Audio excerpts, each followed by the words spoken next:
I guess in some ways I probably started following the traditional career path and then decided not to go down that direction anymore. So I studied engineering and commerce when I was at university, and when I left I worked as an engineer for a little bit and as an investment banker for a little bit before realizing that although I was using all the skills that I loved from my courses and whatever, I didn't really care that much about the outcomes that I was achieving at work. I didn't really care about what we were really supposed to be achieving as the big picture.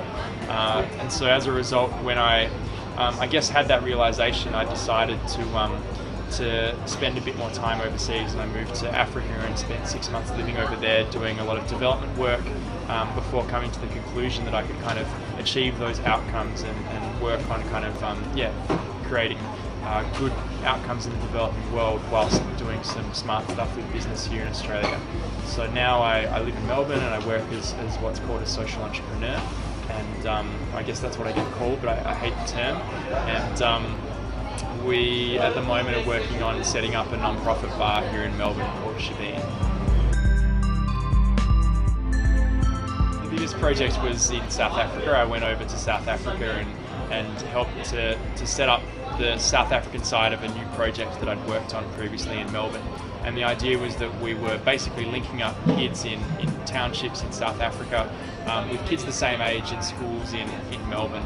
And I guess the concept behind that is that a lot of kids in those townships really don't have a lot of the life skills and basic sort of knowledge that we really take for granted over here. So the idea that rape is bad and unacceptable, or that it's important to get a job, and to do as much as you can at schools so that you can get educated and have a great foot up when it comes to getting into university or doing an apprenticeship or whatever. So that was some really great work, and I really loved what we were working on and achieving there. But at the same time, I realised that although the outcomes matched where my passions lied, the process of achieving it wasn't my strength, and working on the ground wasn't for me. Everything kind of moved too slowly, and I got very frustrated as a result. So I was motivated to come back to Australia and create something here that supported those outcomes, but not be working on the ground, so to speak.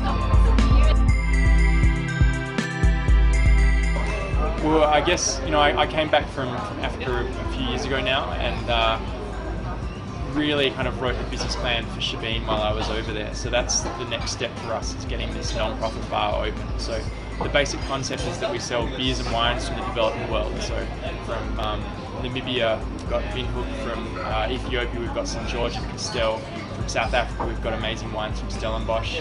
Beer Lao from Laos, obviously, Sinistau from Sri Lanka, and a lot more as well. And when you have one of those beers, the profit from that sale supports a development project in that drink's country of origin.